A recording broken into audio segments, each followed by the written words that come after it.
Live.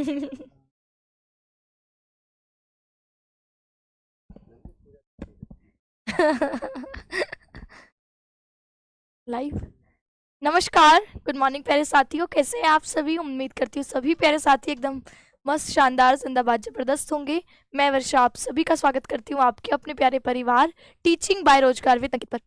तो मेरे साथियों, आप लोगों की एलटी ग्रेड की संस्कृत की क्लासेस, रिवीजन क्लासेस चल रही हैं, जिसमें आज हम पढ़ने वाले हैं कारक टॉपिक को। अभी तक हमने साहित्य 10 नवंबर से ही क्लासेस चल रही थी, साहित्य आपका कंप्लीट कर लिया था। व्याकरण में भी आप लोगों के समास तक टॉपिक कंप्लीट हुए हैं। कारक आज कर लेंगे, प्रत्यय कल सुबह की क्लास में, परसों की क्लास में वाच्य एवं अशुद्धि संशोधन, उसके नेक्स्ट डे साहित्य का सामान्य परिचय। ठीक है, तो और क्वेश्चंस का अगर मुझे समय लगा तो एक दिन आपके 100 150 200 क्वेश्चन एक साथ करा दूंगी। तो ये आप लोगों का प्रॉपर एलटी ग्रेड की प्री के लिए जो क्लासेस थी, मतलब प्री का जो आपका एग्जाम होना है 7 दिसंबर को, इसके लिए आप रेडी हो जाएंगे। ठीक है, तो सभी मेरे साथियों का स्वागत है आज के सेशन में। उम्मीद करती हूँ टॉपिक आप थोड़ा सा रिवीजन करके आए होंगे। और एक कमेंट मैं अपनी पिछली वीडियो से पढ़ रही थी, जो कि था नीति शतक, मैंने पढ़ा रखा था वन शॉट, और उसमें कमेंट ये था कि आप हमारे लिए मेहनत नहीं कर रही हैं, आप मेहनत अपने लिए कर रही हैं क्योंकि आपको पैसा कमाना है और दूसरा आपको नाम कमाना है। तो मैं बता दूं कि आप में से जितनी मैंने फ्री क्लासेस चलाई है,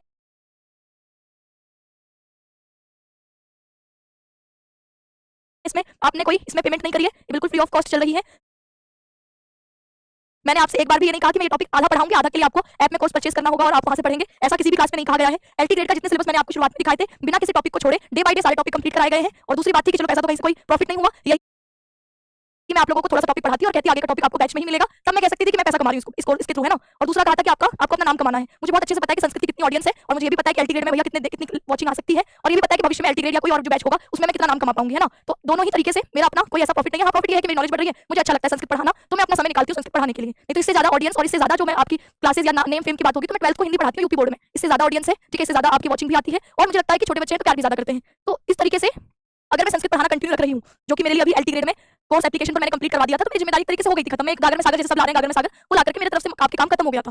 पर मुझे नहीं लगता कि मैंने इसमें अपना फायदा, अपना नेम या फेम के लिए या पैसे के लिए आपके पढ़ा रही हूँ। तो एक कमेंट था, मुझे लगा कि मुझे बोलना चाहिए, इसलिए मैंने आपको जवाब दे दिया। अभी भी किसी को लगता है कि भाई मैं अपने नेम या फेम के लिए कर रही हूँ, तो फिर आपका अपना पॉइंट ऑफ व्यू हो सकता है। ठीक है, चलिए, तो अब मैं आगे आपको टॉपिक पढ़ाती हूँ। टॉपिक आज का आपका है कारक। कारक टॉपिक आपके देखें तो कारक की परिभाषा होती है क्रियान्वयित्वम कारकम, यानी क्रिया के साथ जो अन्वित हो, क्रिया के साथ जिसका सीधा संबंध हो, उसको हम कारक कहते हैं। कारक शब्द बना कैसे है, तो आपके कारक शब्द में आप देखेंगे क्री धातु है और प्रत्यय कौन सा है, ऋडुल प्रत्यय है। तो क्री धातु से ऋडुल प्रत्यय करने पर हमारा कारक शब्द बनता है ऋडुल। अभी आप कल से प्रत्यय पढ़ेंगे तो देखेंगे ऋडुल प्रत्यय आपके सिलेबस में है, तो यहाँ ड और ल की संज्ञा हो जाती है, वु को अकादेश हो जाता है, री को वृद्धि होकर आर होता है, और ये शब्द बनता है कारकम। ठीक है, क्रिया कर क्रियाम करोति इति कारकम, जो क्रिया को करने वाला है, क्रियाजनकत्वम कारकम या क्रियान्वयित्वम कारकम, इस तरीके से इसकी आपकी डेफिनेशन आती है, यानी क्रिया के साथ जिसका संबंध होगा उसको हम कारक कहेंगे। और यहाँ पर संस्कृत में कारकों की संख्या 6 मानी गई है। कितनी मानी गई है, तो संस्कृत में कारक आपके 6 होते हैं। कौन कौन से 6 कारक है, तो आपके कारक है कर्ता, कर्म, करण, संप्रदान तथैव च अपादान अधिकरण इत्याहु कारकाणि षट।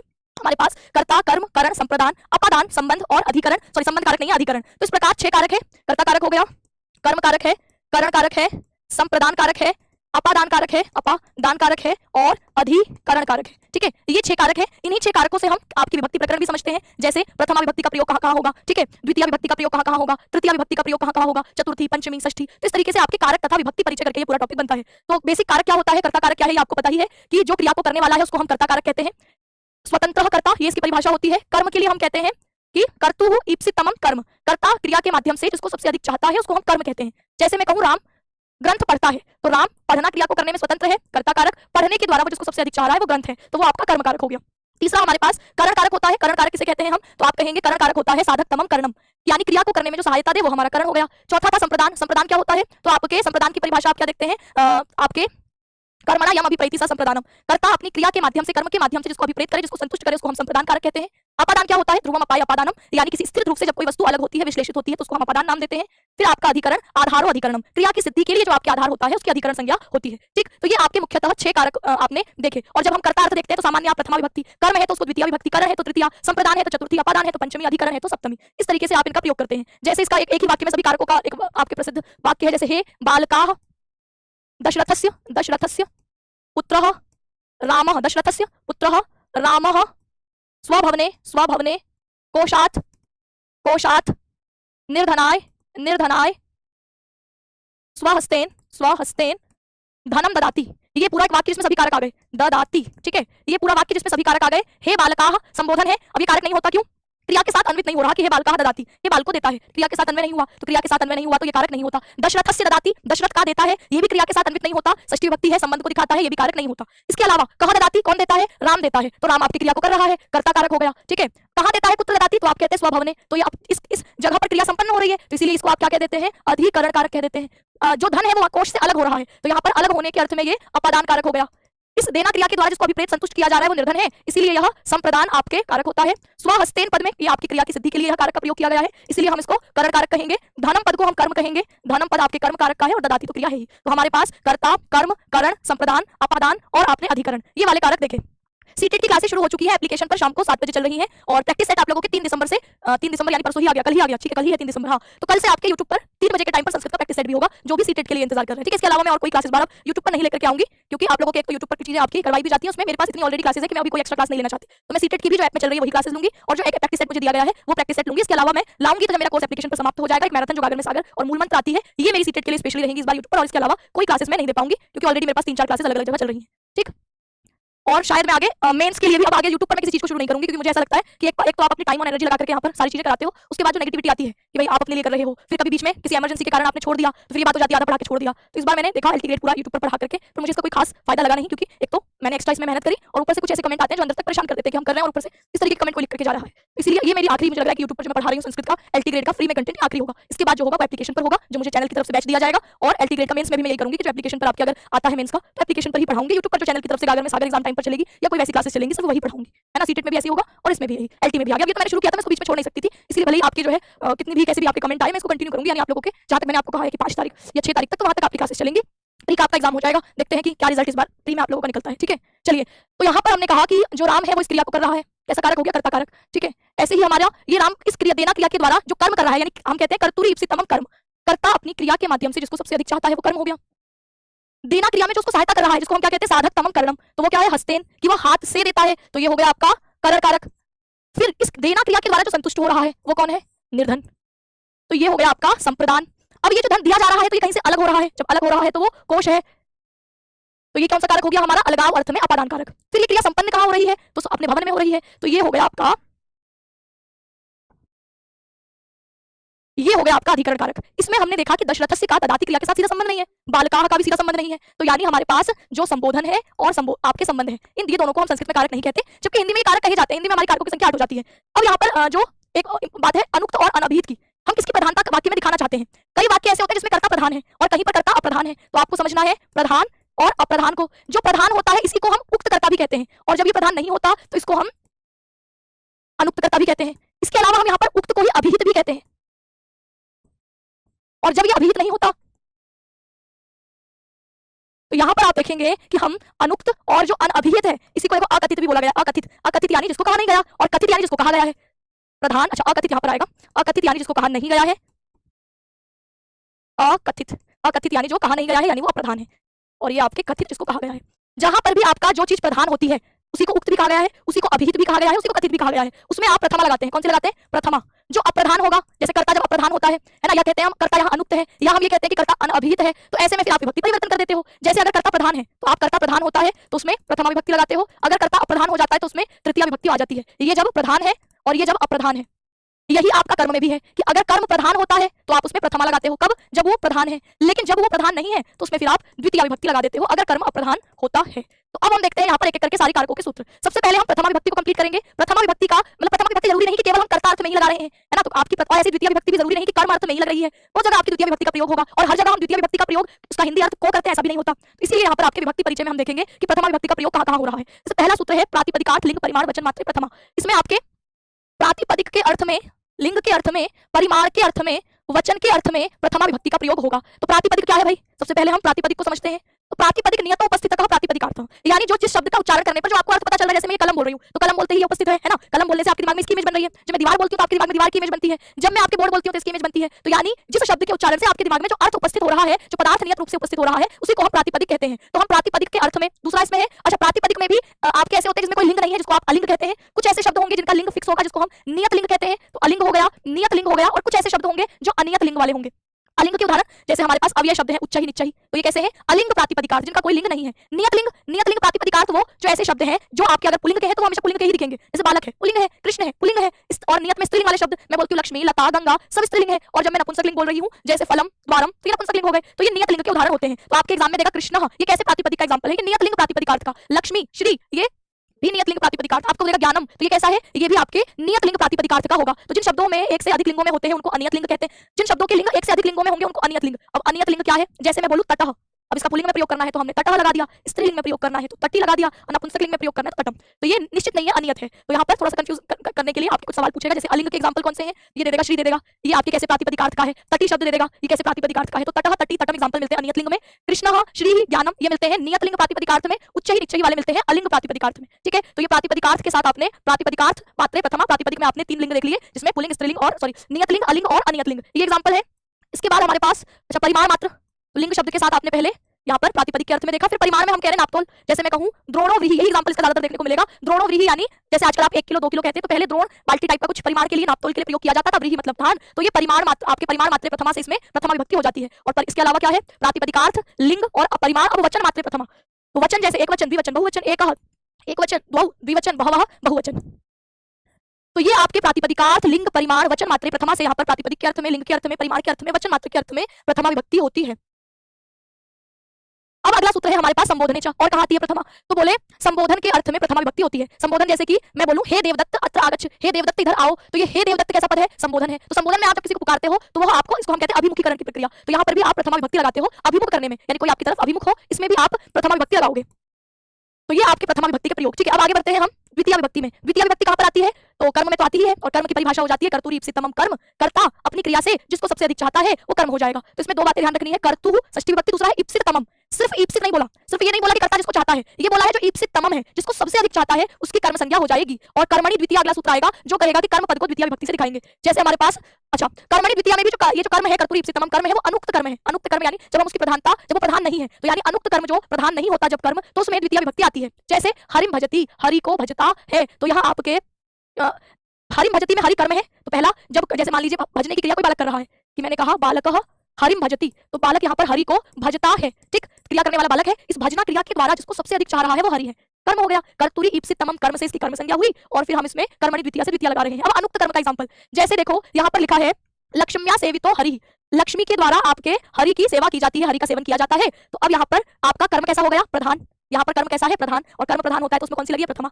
लक्ष्मी के द्वारा इस क्रिया को किया जा रहा है, किस क्रिया को, हरि का सेवन करने की क्रिया को। लेकिन यहाँ कर्म जो है वो अनुक्त नहीं है, वो प्रधान है, और प्रधान कर्म में फिर प्रथमा आती है। तो अगर कर्म की प्रधानता होगी तो उसमें प्रथमा, और अगर कर्ता की प्रधानता होती है तो उसमें प्रथमा। ठीक है, तो आपने, और अगर कर्ता अनुक्त होता है तो कर्मणि द्वितीय से आप उसमें द्वितीय लगाते हैं। अब है अकथितम च, अकथितम च भी द्वितीय विभक्ति करने वाला सूत्र है। इसमें 16 द्विकर्मक धातुएं आती हैं। कितनी आती है, 16 द्विकर्मक धातुएं, ऐसी धातुएं जिनके साथ 2 कर्म है, जैसे दुहु, याच, पच, दंड, रुध। ठीक है, रुध, प्रच्छ, जी, ची, ब्रू, शास, ची, मथ, मुष, कर्म। ठीक है, उक स्यात् कथितम यथा स्यात् नि ह कृष्महम।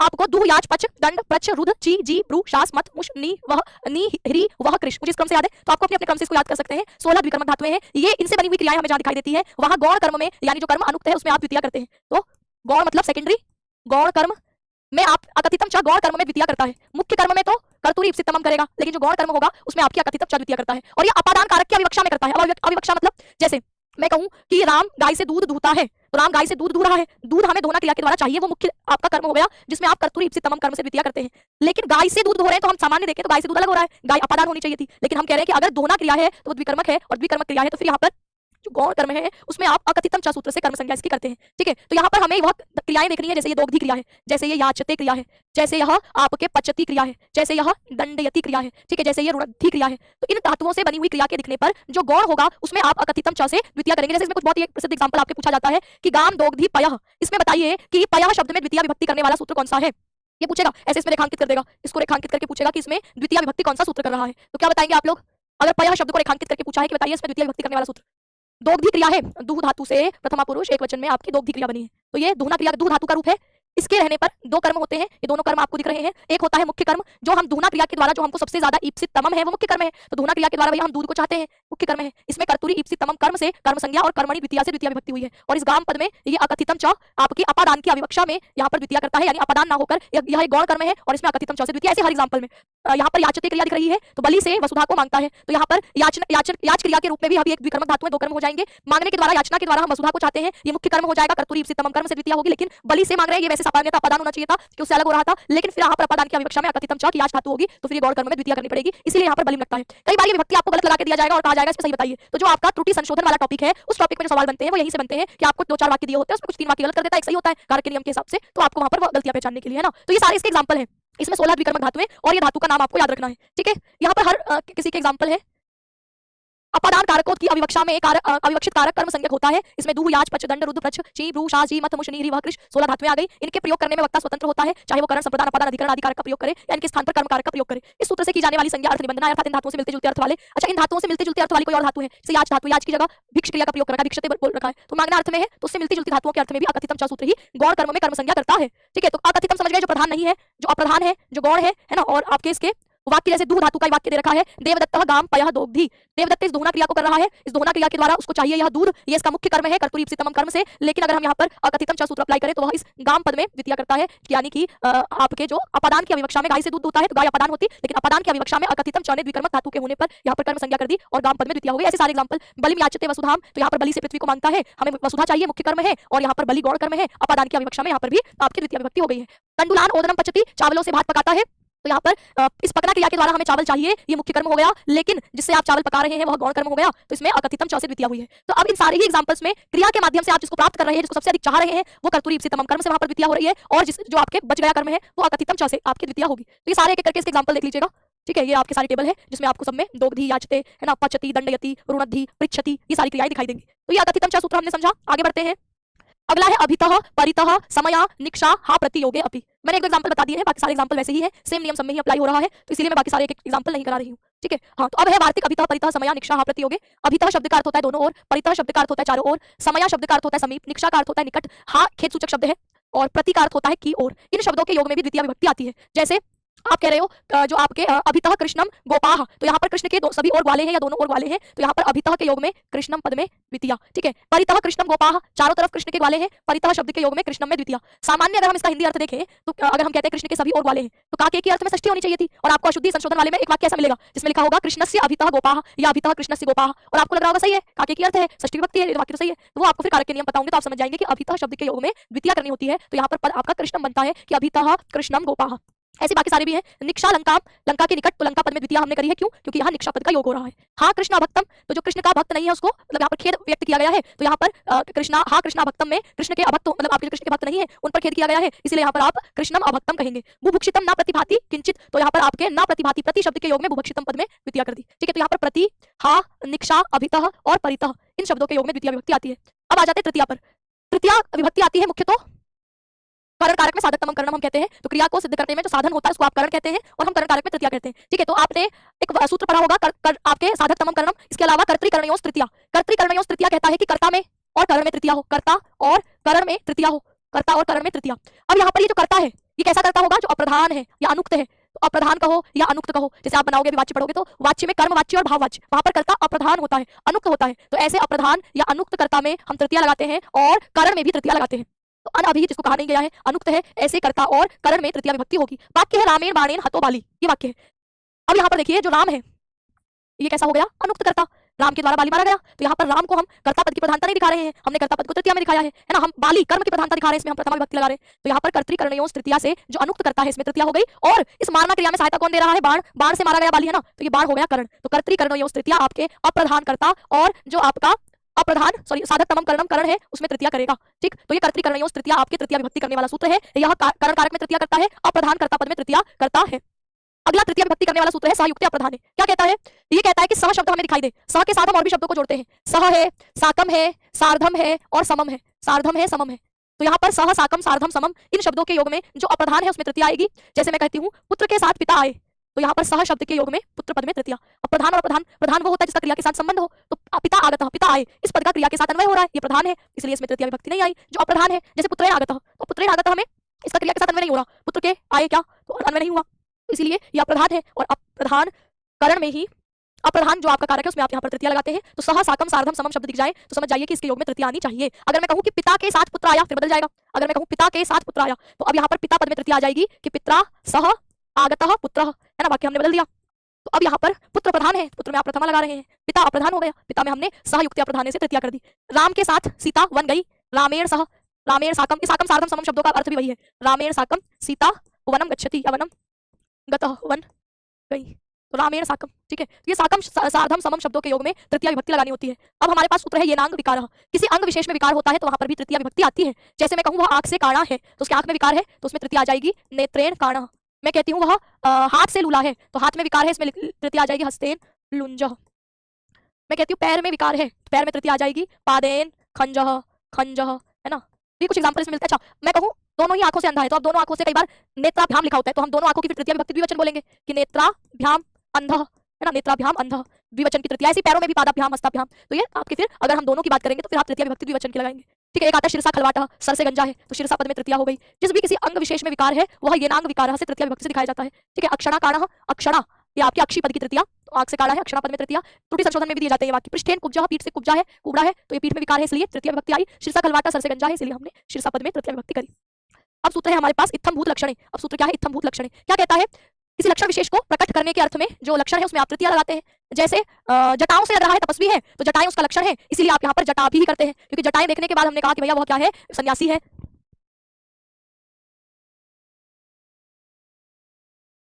जटा भी तापसः, जटाओं से तपस्वी लग रहा है, या आपके याति ही सन्यासी लग रहा है। ठीक है, यति ही। तो ये आपको यहाँ पर याद रखना है कि लक्षण प्रकट करने के अर्थ में जो लक्षण होते हैं उसमें आप तृतीया लगाते हैं, तो जटा भी पद में तृतीया लगा दिया। ऐसे अब अगला तृतीया करने वाला सूत्र आता है अपवर्गीय तृतीया।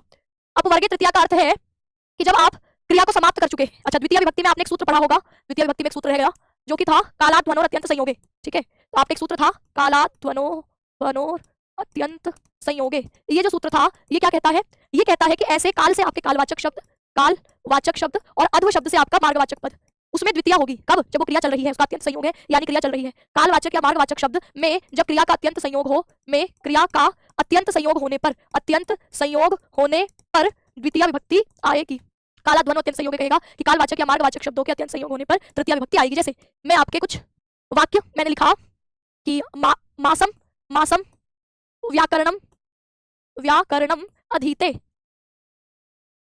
महीने भर से व्याकरण पढ़ रहा है, तो अभी महीने भर से व्याकरण पढ़ता है, पढ़ रहा है। ठीक है, तो यहाँ पर आपके मासम एक कैसा शब्द है, कालवाचक शब्द है, तो यहाँ पर आप इसमें द्वितीय करते हैं। ठीक है, ऐसे ही आपके मार्ग में एग्जांपल मिलता है कि क्रोशम, क्रोशम, क्रोशम मतलब कोस भर, जो आपकी नदी है वह टेढ़ी है, तो क्रोशम नदी कुटिला अस्ति, कोस भर तक नदी टेढ़ी है, तो ये क्रोशम एक मार्गवाचक पद है, द्वितीय विभक्ति आएगी। लेकिन यहीं पर अगर कैसा होगा आपके, अभी अपवर्गीय तृतीया समझिए, अपवर्गीय तृतीया कहेगा जब फल प्राप्ति हो जाएगी, तो अपवर्गीय तृतीया क्या कहेगा, जब फल प्राप्ति हो जाएगी तो उसके बाद, जैसे मैंने कहा मैंने महीने भर में व्याकरण पढ़ ली, तो यहाँ पर महीना एक कालवाचक शब्द है और क्रिया संपन्न हो चुकी है, फल प्राप्ति हो चुकी है, तब यहाँ पर तृतीया हो जाएगी। मैं बोलूंगी मासेन व्याकरणम अधीतम, मासेन पद में तृतीया लगा दूंगी, तो यहाँ पर देखो मासेन अधीतः अनुवाकः, महीने भर में अनुवाक पढ़ लिया तो ये मासेन पद में तृतीया आ गई। और ऐसे ही आपके मार्गवाचक में क्रोशेन अनुवाकः अधीतः, या कोस भर में अनुवाक पढ़ लिया तो यहाँ पर भी क्रिया की समाप्ति हो चुकी है, तो क्रिया की समाप्ति अगर दिखे, फल प्राप्ति हो जाए, तो फल प्राप्ति गम्यमान हो, तो यहाँ पर काल और कालवाचक और मार्गवाचक शब्दों में फिर आप तृतीया लगाते हैं। अपवर्गीय तृतीया इंपॉर्टेंट सूत्र है। अब देखो यहाँ पर महीने भर पढ़ा लेकिन नहीं आया, तो जब नहीं आया तो फल प्राप्ति नहीं हुई, तो इसलिए हमने इसके मार्ग कालवाचक पद में द्वितीय ही रहने दी। इस प्रकार फल प्राप्ति जरूरी है अपवर्गीय तृतीया के लिए, फल प्राप्ति होगी तभी आप तृतीया लगाते हो वहां पर। अब सूत्र है पृथक विना नाना भी तृतीया अन्यत्रस्याम। क्या कहता है, ये कहता है आपके पृथक शब्द के योग में कौन कौन से शब्द है, ये रहे पृथक शब्द है, विना है, नाना है, तो इन शब्दों के योग में द्वितीया, तृतीया और पंचमी आती है। इन तीन का योग होने पर तृतीया विभक्ति तो आपकी है ही, विकल्प से इसमें पंचमी द्वितीया भी हो जाती है। यानी आप याद कर सकते हैं कि अगर ये तीन शब्द दिखाई दे रहे हैं तो वहां द्वितीया लगी है तब भी ठीक है वाक्य, तृतीया लगी है तब भी ठीक है, और पंचमी लगी है तब भी ठीक है। तो इस प्रकार यहाँ पर एग्जाम्पल जैसे लिखा है पृथक रामेण रामात रामम वा, राम से अलग ये अर्थ बोलना है, तो यहाँ पर पृथक शब्द का प्रयोग कर रखा है। अब इस पृथक शब्द के योग में रामेण कर दोगे तब भी ठीक होगा, यानी तृतीया लगा दोगे तब भी ठीक होगा, रामात करोगे तब भी ठीक होगा, रामम करोगे तब भी ठीक होगा, तो द्वितीया, पंचमी और तृतीया तीनों ही ठीक है। ऐसे ही हर शब्द में आपके विना शब्द दिखे तब भी, पृथक शब्द दिखे, नाना शब्द दिखे तब भी आपकी द्वितीया, तृतीया, पंचमी विभक्ति तीनों ही यहाँ पर ठीक होती है। अब हमारे पास सूत्र है चतुर्थी विभक्ति का। चतुर्थी विभक्ति का हमारे पास सूत्र है कर्मणा यम अभिप्रैति स संप्रदानम, कर्म के द्वारा जिसको अभिप्रेत किया जाए, जिसको संतुष्ट किया जाए, उसको हम संप्रदान कहते हैं, है ना। तो दान क्रिया के कर्म के साथ कर्ता जिसे संबंध होता है उसको संप्रदान कहा जाता है, और संप्रदान चतुर्थी से आप उसमें चतुर्थी विभक्ति लगा देते हैं। वाक्य है कि जो राजा है वो विप्र को गाय देता है, तो मानव क्रिया को कौन कर रहा है, राजा कर रहा है। ठीक है, राजा विप्राय गाम ददाति, तो यहाँ पर देना क्रिया के द्वारा जिसको संतुष्ट किया जा रहा है वो विप्र है, तो विप्र में चतुर्थी आ गई विप्राय, कि राजा ब्राह्मण को गाय देता है, गाय कर्म है, ददाति क्रिया है, राजा करता है, वो विप्र आपके संप्रदान है। तो यहाँ पर इस कर्ता इस कर्म के द्वारा विप्र को अपने संबंध करना चाहता है, अतः विप्र की कर्मणा यम अभिप्रैति स संप्रदानम से संप्रदान संज्ञा और चतुर्थी संप्रदान से चतुर्थी विभक्ति होती है। अब अगला सूत्र है रुचि अर्थानाम प्रियमाणः। यह क्या कहता है, रुच अर्थ वाली धातुओं के योग में जो प्रसन्न होता है उस कारक की संप्रदान संज्ञा होगी। मैंने कहा बालक को मोदक पसंद है, तो बालक को मोदक पसंद है, तो इसमें रोचते क्रिया आएगी, और जिसको पसंद है कहा कि जो प्रसन्न हो रहा है, जो प्रियमाणः है, उसमें चतुर्थी आएगी, तो बालक में चतुर्थी कर देंगे कि बालकाय मोदकम रोचते। मैं कहती हूँ मुझे मोदक अच्छे लगते हैं, मुझे लड्डू अच्छे लगते हैं, तो जिसको अच्छे लग रहा है उसमें चतुर्थी लगा दो, तो अहम की चतुर्थी क्या हो जाएगी, अहम माम मया मयम, तो मयम मोदकम रोचते। हरि को भक्ति पसंद है, तो यहाँ पर जिसको पसंद है उसमें चतुर्थी लगा दो, हरये रोचते भक्ति, तो यानी रुच धातु के योग में जो प्रियमाणः है, जिसको जो चीज अच्छी लगती है उसमें हम चतुर्थी विभक्ति लगाते हैं।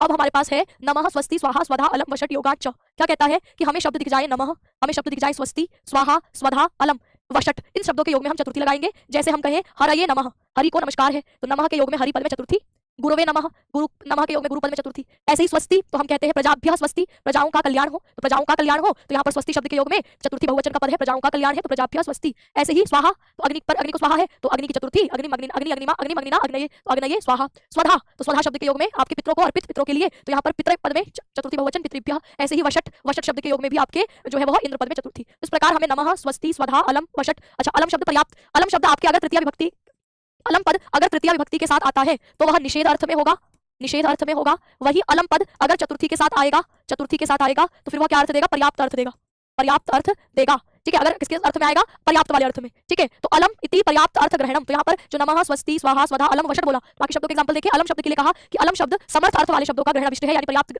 ग्रहण अर्थ में आप इसको लेते हैं। जैसे दैत्यों के लिए हरि पर्याप्त है, तो यहाँ पर हरि ही अलम किसके लिए पर्याप्त है? दैत्यों के लिए। चतुर्थी आ गई, नमः, स्वस्ति, स्वधा, अलम, वशट योगांचों से पर्याप्त अर्थ में अलम पद के रहते यहाँ पर चतुर्थी विभक्ति का विधान किया गया है। अब हमारे पास है पंचमी विभक्ति। पंचमी विभक्ति का मुख्य सूत्र है ध्रुवम पाय अपादानम। क्या कहता है?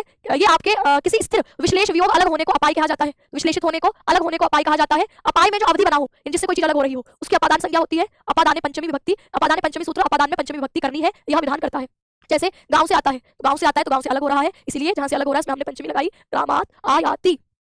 ऐसे पर्णम पतति वृक्षात, वृक्षात पर्णम पतति, वृक्ष से पत्ता गिरता है, वृक्ष से पत्ता गिर रहा है, तो यहाँ पर वृक्ष में अपादान। तो ये सब आपके ध्रुवम अपाय अपादानम के एग्जांपल हो जाएंगे। अब अगला है षष्ठी विभक्ति का सूत्र। तो सूत्र है षष्ठी शेषे, शेष में षष्ठी विभक्ति होगी। शेष क्या बच गया? आपके एक संबंध को दिखाता है लेकिन संबंध कारक तो है नहीं, लेकिन विभक्ति में षष्ठी विभक्ति का प्रयोग तो आप देखते ही है। तो यहाँ पर आपके जो स्वस्वामी संबंध है, जन्य जनक संबंध है, कार्य कारण संबंध है, अवयव अवयवी संबंध है, तो इस प्रकार के संबंधों में आपके जो बाकी अन्य कारकों से कर्ता, कर्म, करण, संप्रदान, अपादान, अधिकरण आदि कारकों से बच गया है, उसमें षष्ठी विभक्ति का विधान किया जाएगा। जैसे राजा का पुरुष, तो यहाँ पर राज्ञः पद में षष्ठी राजा का पुरुष। मैं बोलूं मेरी पुस्तक, तो मम पुस्तकम, मम संबंध को दिखा रहा है, षष्ठी विभक्ति है। इस प्रकार स्वस्वामी संबंध, जन्य जनक संबंध, कार्य कारण संबंध, अवयव अवयवी संबंध, इन सब संबंधों में आप पंचमी षष्ठी विभक्ति का विधान करते हैं। राज्ञः पुरुषः, तो राजा का पुरुष। अन्य उदाहरण वृक्ष से शाखा, वृक्ष की शाखा, पितुः पुत्रम, पिता का पुत्र, सुवर्णस्य कंकणम, सोने का कंगन। तो इन सभी में आपके क्या है? संबंध को दिखा रहे हैं, ये सब आपके संबंध का हो गया। कर्म आदि में भी संबंध मात्र की विवक्षा करने पर षष्ठी होती है। जैसे सताम गतम, सज्जनों का पथ, तो ये सज्जनों का पथ सताम पद में आपने कर्म आदि में भी आपके जो रास्ता है सज्जनों का रास्ता है, इस दिखाने में भी रास्ते के साथ सज्जनों का संबंध है, इसीलिए आप यहाँ पर भी षष्ठी विभक्ति कर रहे हैं। सर्पिशो जानीति है ना, कि आपके घी के द्वारा प्रवृत्त होता है, तो यहाँ पर भी सर्पिशः घी के द्वारा या घी से, तो ये आपके इसके साथ प्रवृत्त होने के अर्थ में आपने यहाँ पर भी षष्ठी का संबंध को दिखा रहा है। स्मृति स्मरण करता है, इसका स्मरण करता है, माता का स्मरण करता है, तो स्मरण करने में भी माता के साथ संबंध है इसका, इसीलिए संबंध अर्थ में यहाँ पर भी षष्ठी विभक्ति हो गई। ऐसे ही आपके बाकी सारे वाक्य भी हो जाएंगे, मतलब आपके अलग अलग तरीके के संबंधों को दिखाने के लिए आप षष्ठी लगाते हैं। अब हमारे पास सूत्र है सप्तमी विभक्ति का आधार अधिकरणम। आधार अधिकरणम क्या कहेगा? कर्ता और कर्म के द्वारा उनमें रहने वाली क्रिया का जो आधार है उसको हम अधिकरण कारक कहते हैं। जैसे और अधिकरण में आप सप्तमी अधिकरणे च से सप्तमी विभक्ति अधिकरण कारक में लगाई जाती है। ये आधार तीन तरीके का होता है, एक होता है औपश्लेषिक आधार, एक होता है वैषयिक आधार, एक होता है अभिव्यापक आधार। तो आपसे पूछेगा एग्जाम में कि बताइए आपके आधार कितने प्रकार के हैं? तीन प्रकार के, और सभी आधार में सप्तमी अधिकरणे च से आप सप्तमी विभक्ति लगा देते हैं। औपश्लेषिक आधार, जहां पर आधार का आधेय के साथ संबंध स्थापित किया जाए, वो औपश्लेषिक आधार होता है। जैसे हमारे पास पद है कटे आस्ते, तो यहाँ पर चटाई पर बैठता है, तो चटाई के साथ जो संबंध है वो टेम्पररी है, आपके मतलब अलग हो जाएगा। चटाई पर बैठ रहा है और वो संबंध भौतिक संबंध है जो आपको आंखों से दिखाई भी दे रहा है, और वो संबंध अनित्य भी है, आसानी से अलग हो जाने वाला भी है। तो ये इस तरीके के आधार को औपश्लेषिक आधार कहते हैं। जैसे मैं कहूँ राजा सिंहासन पर बैठता है, सिंहासन पर बैठना सिंहासन आधार है, और ये आधार भी औपश्लेषिक है। वैषयिक आधार, जहां पर संबंध भौतिक ना होकर बौद्धिक हो जाता है, यानी आपको संबंध आंखों से दिखाई नहीं दे रहा है। जैसे मैं कहूँ मेरी संस्कृत में रुचि है, तो ये आपके मेरी रुचि का आधार संस्कृत है, लेकिन ये कैसा संबंध हो गया? वैषयिक, विषय रूपी संबंध है। मोक्ष इच्छा अस्ति, मेरी मोक्ष में इच्छा है, तो ये भी आपके बौद्धिक संबंध है कि मोक्ष में इच्छा, तो ये वैषयिक संबंध। अभिव्यापक, जहां पर आधार आधे आधार में पूरी तरीके से व्याप्त हो, जैसे दूध में घी है, दही में घी है, शरीर में आत्मा है, ठीक है, तिल में तेल है, एक तिल में पूरी तरीके से तेल फैला हुआ रहता है ना, शरीर में आत्मा ये नहीं कह सकती यहाँ पर है कि यहाँ पर है, पूरे शरीर में वो विस्तृत है। तो इसीलिए इस तरीके के आधार को अभिव्यापक आधार कहते हैं। इसका भौतिक आधार का एग्जांपल, औपश्लेषिक आधार का एग्जांपल आपने देखा कटयास्ते, वैश्विक आधार का एग्जांपल आपने देखा मोक्ष इच्छास्ति, और अभिव्यापक आधार का है सर्वस्मिन् आत्मास्ति, सभी में आत्मा है। तिलेषु तेलम बहुत पूछा जाता है, तो वो भी आप कहेंगे कि वो भी आपके अभिव्यापक आधार का एग्जांपल हो जाएगा। ठीक है, वन से दूर है, वन से दूर, तो यहाँ पर ग्राम से समीपे, गाँव के समीप में, वन से दूर में, तो इस अर्थ में भी आपके मतलब में और पर के अर्थ में सामान्यतः आप सप्तमी विभक्ति कहते हैं। हाँ, तिलेषु तेलम है। तो ये आप लोगों के जो मुख्य सूत्र, कारक संबंधित मुख्य सूत्र थे, इनको हमने जाना। अब किसी का कोई डाउट कहीं पर है तो आप लोग पूछ लीजिए। ठीक है, ये आपके कारक संबंधित ऐप में मैंने इससे ज्यादा सूत्र कराए होंगे, क्योंकि ऐप में आप लोगों के थोड़ा सा हमने डिटेल में पढ़ा था। खैर यूट्यूब पर हमने कुछ सूत्र इसमें मैं देख पा रही हूँ, कुछ सूत्र नहीं है, तो उनमें कोई किसी को डाउट हो तो पूछ लीजिए। ठीक है, अगर मेरे पास अभी पीडीएफ है तो आगे के कुछ इंपॉर्टेंट सूत्र पहले वाली क्लास में जो हमने करे होंगे उसको भी देख लेंगे। कितने तारीख को पढ़ाए होंगे मैंने आपको कारक ऐप में?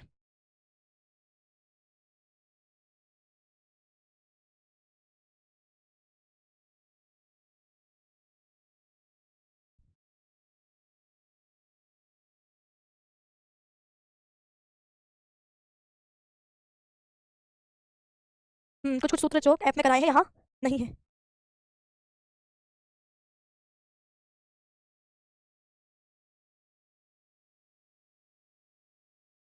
तो अभी आप लोगों के जो हमने ये टॉपिक करा है कारक, इसके जो मुख्य सूत्र आप लोगों के इंपॉर्टेंट सूत्र है केवल उन पर चर्चा करी है। शाम को 6 बजे मैं जब प्रैक्टिस सेट लेकर के आऊंगी तो जहां मुझे लग रहा है कि अच्छी कुछ ये सूत्र आपकी तृतीय विभक्ति में, चतुर्थी में, पंचमी में ये सूत्र और होना चाहिए था या उसके क्वेश्चंस में पूछा होगा तो उसको हम क्वेश्चंस के साथ कवर कर लेंगे। मतलब जो क्वेश्चन आता जाएगा उसके साथ में आपको जो एक्स्ट्रा सूत्र आपको लगता है कि एप्लीकेशन में कराए, इसमें नहीं कराए, वो आपके प्रैक्टिस सेट से कवर करवा दिए जाएंगे शाम को 6 बजे, ठीक है? क्योंकि अभी इसमें थोड़ी सी आपकी कारक के कुछ प्रमुख सूत्र और रह गए हैं।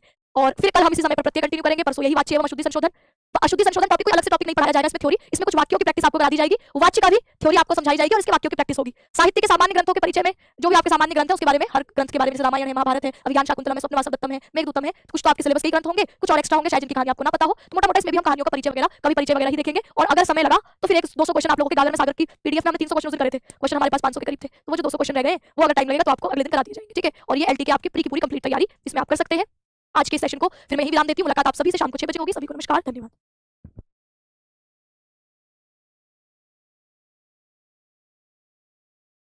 सभी उम्मीद करती हूँ सभी मेरे साथी एकदम मस्त शानदार जिंदाबाद जबरदस्त होंगे। मैं वर्षा आप सभी का स्वागत करती हूँ आपके अपने प्यारे परिवार टीचिंग बायोलॉजी विद अंकित पर। तो पहले साथियों, आप लोगों की जो एलटी ग्रेड की रिवीजन सीरीज चल रही है इसमें हम आपके आज प्रत्येक टॉपिक को करने वाले हैं। तो ये आपके व्याकरण के टॉपिक चल रहा है। ये सीरीज हमने 10 नवंबर से शुरू करी थी और अब ये सीरीज आपके 2-3 दिन में खत्म हो जाएगी क्योंकि 2-3 दिन बाद आपका एग्जाम हो जाएगा। तो आज हम व्याकरण के प्रत्येक टॉपिक को पढ़ेंगे। कल इसी समय पर हम वाच्य परिवर्तन और अशुद्धि परिमार्जन करेंगे 10 बजे, और परसों हम लोग आपके सामान्य साहित्य का परिचय वगैरह देख लेंगे। फिर सैटरडे के दिन कुछ क्वेश्चन देख लेंगे 150-200। तो आप लोगों की तैयारी जो है वो संडे के लिए परफेक्ट हो जाएगी। आज हम प्रत्येक टॉपिक पढ़ने वाले हैं। तो प्रत्येक का बेसिक इंट्रोडक्शन देने के बाद जो इंपॉर्टेंट पॉइंट्स मैं बताऊंगी वो आपको नोट कर लेने हैं। प्रत्यय में हमें एक तो याद रखना होता है कि प्रत्यय कौन सा प्रत्यय किस अर्थ में जुड़ रहा है। इसके अलावा आपके प्रत्यय जोड़ने पर उसमें बचता क्या है और उसके सामान्य उदाहरण तो आप पहचान लेते हैं, लेकिन कुछ अपवाद, ठीक है, जो आपको लगेगा कि यहाँ पर तो ये होना चाहिए था लेकिन ये तो है नहीं, तो इस तरीके से कुछ अपवाद वाले एग्जांपल बताए जाएंगे और आपको इस तरीके से प्रत्यय टॉपिक कंप्लीट हो जाएगा, ठीक है? तो पूरा प्रत्यय विस्तार से ना पढ़ करके सिर्फ इंपॉर्टेंट पॉइंट्स मैं इस पे बताऊंगी। तो प्रत्यय आपको पता है कि प्रत्यय में आप क्या करते हैं, प्रत्यय हमेशा पीछे जुड़ते हैं। प्रत्यय दो तरीके के होते हैं, एक आपके शब्द से होने वाले प्रत्यय, शब्द से होने वाले प्रत्यय जिसको आप प्रातिपदिक से होने वाले प्रत्यय भी कहते हो, और दूसरे हमारे धातु से होने वाले प्रत्यय, ठीक है? शब्द या प्रातिपदिक से होने वाले प्रत्यय में हम कहते हैं कि यहाँ पर हमारे पास सुप प्रत्यय है।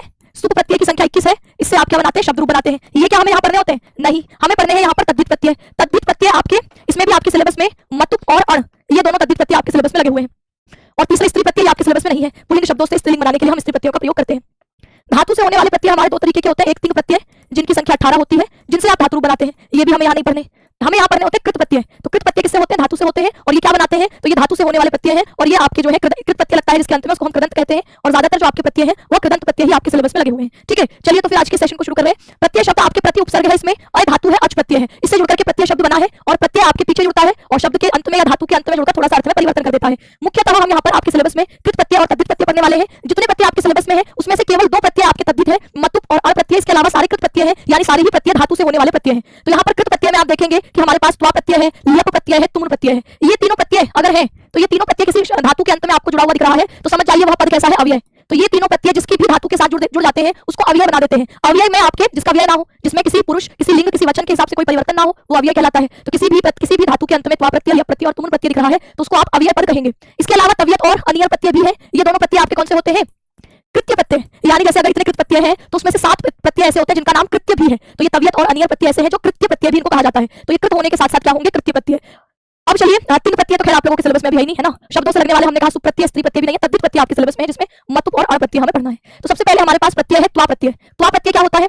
त्वा प्रत्यय में आपके यह एक कृत प्रत्यय है, धातु के अंत में जुड़ता है। त्वा प्रत्यय में क की संज्ञा हो जाती है और शेष बचता है आधा त और वा, त्वा। तो यहाँ पर किसी भी धातु के अंत में आपको त्वा लगा हुआ दिख जाए तो वह त्वा प्रत्यांत शब्द होता है। ये जो त्वा प्रत्यय है इसका अर्थ क्या है? यह आपके एक तो कहा कि अलम खलु खलवोह प्रतिषेधयोः प्राचाम त्वा। निषेध प्रतिषेध अर्थ में अगर अलम शब्द आ रहा है, खलु शब्द आ रहा है तो ऐसे शब्दों के समीप वाली धातुओं से आप त्वा प्रत्यय लगाते हैं। जैसे लिखा अलम दत्वा, तो निषेध या खलु अर्थ वाली शब्दों के निकट में अगर त्वा प्रत्यय है तो वहां पर आप इस अर्थ में त्वा प्रत्यय का प्रयोग करते हैं। तो यहाँ पर अलम दिख रहा है, खलु दिख रहा है, तो इसके समीप वाली धातु में आपने त्वा प्रत्यय लगाया कि मत दो, मत पियो। तो ये निषेध अर्थ में अलम और खलु शब्दों के समीप रहने पर त्वा प्रत्यय का प्रयोग होता है। तो यहाँ पर अलम दत्वा, अलम पीत्वा।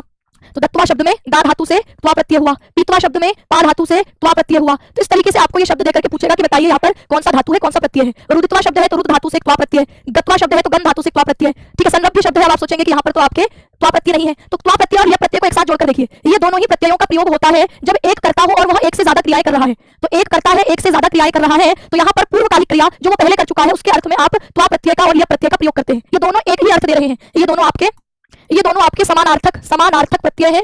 और एक कर्ता बहुत सारी क्रिया, जैसे मैंने कहा रामः पठित्वा लिखित्वा च गच्छति, राम पढ़कर लिखकर गच्छति जाता है। तो यहाँ पर राम इन 3 क्रियाओं को कर रहा है, पढ़ना, लिखना और तीसरी क्रिया जाना। ये 3 क्रियाएं कर रहा है। इन 3 क्रियाओं में जो आपकी शुरुआत की 2 क्रिया समाप्त वह कर चुका है, इसको दिखाने के लिए आपने इस त्वा प्रत्यय का प्रयोग कर रखा है, पठित्वा और लिखित्वा। तो इस प्रकार एक ही कर्ता एक से ज्यादा क्रियाओं को करे तो त्वा प्रत्यय का प्रयोग करेंगे। त्वा प्रत्यय में आपको जुड़ा हुआ दिखता है धातु के बाद आधा ता और वा। अब यह प्रत्यय कब आता है? जब आपको धातु से पहले उपसर्ग दिखाई दे रहा है, धातु से पहले उपसर्ग दिखाई दे। जैसे मैं यहाँ पर दा धातु है, इस दा धातु के पहले आ उपसर्ग लग जाए, तो अब ये आ उपसर्ग लगने के कारण यहाँ पर ये जो त्वा प्रत्यय है, इस त्वा प्रत्यय की जगह आदेश हो जाएगा यप। तो यप प्रत्यय हमेशा तब आता है जब धातु से पहले होगा। तो यप प्रत्यय, सभी को ऑडियो और वीडियो क्लियर आ रही है?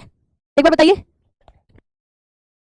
तो यहाँ पर हमारे पास आ उपसर्ग है, दा धातु है, त्वा प्रत्यय है। जब भी धातु से पहले उपसर्ग दिखाई दे, ये उपसर्ग है, तो वहां त्वा की जगह यप हो जाता है और पद बन जाता है आदाय। ये जो आ आपको दिख रहा है, ये मूल उपसर्ग आंग उपसर्ग है। आंग उपसर्ग में अंगाकित संज्ञा हो जाती है, इसलिए हमें आ जुड़ा हुआ दिखता है। तो इसलिए अब यप प्रत्यय को पहचानना हो तो देखो इसमें सम उपसर्ग दिखाई दे रहा है शुरुआत में और अंत में यह दिखाई दे रहा है। विकथ्य शब्द में देखो वी उपसर्ग दिखाई दे रहा है शुरुआत में, अंत में यह दिखाई दे रहा है। तो जहां पर भी आपको धातु से पहले एक उपसर्ग दिखाई दे और अंत में आपको यह जुड़ा हुआ दिखाई दे, तो समझ जाइए यहाँ पर यह प्रत्यय आपके होगा। तो ये दोनों ही प्रत्यय जैसे समान कर्तृकयोः पूर्व काले, ये सूत्र है इसका, यानी त्वा प्रत्यय करने वाला सूत्र है कि समान कर्तृकयोः पूर्व काले। समान कर्ता जब 2 क्रियाओं को कर रहा है तो पूर्व काल में विद्यमान क्रिया से त्वा प्रत्यय करते हैं। जैसे मैं कहती हूँ कि राम खाकर जाता है, तो राम खाकर जाता है, तो रामः भुक्त्वा, भुज धातु है खाने के अर्थ में, इस भुज धातु से हमने त्वा प्रत्यय किया, तो यहाँ पर आपके क्या रूप हुआ? तो आपके भुक्त्वा यानी रामः भुक्त्वा गच्छति, राम खाकर जाता है। तो यहाँ पर उसने जो पूर्वकालिक क्रिया समाप्त करी है, कर्ता एक ही है, खाने वाला भी और जाने वाला भी, तो जो क्रिया उसने समाप्त करी है इसके साथ आप त्वा प्रत्यय लगाते हैं। ऐसे ही पीत्वा, रामः पीत्वा गच्छति, राम पीकर जाता है, पा धातु से त्वा प्रत्यय। तो ये आपके त्वा प्रत्यय का मुख्य सूत्र है। इसके अलावा आपके,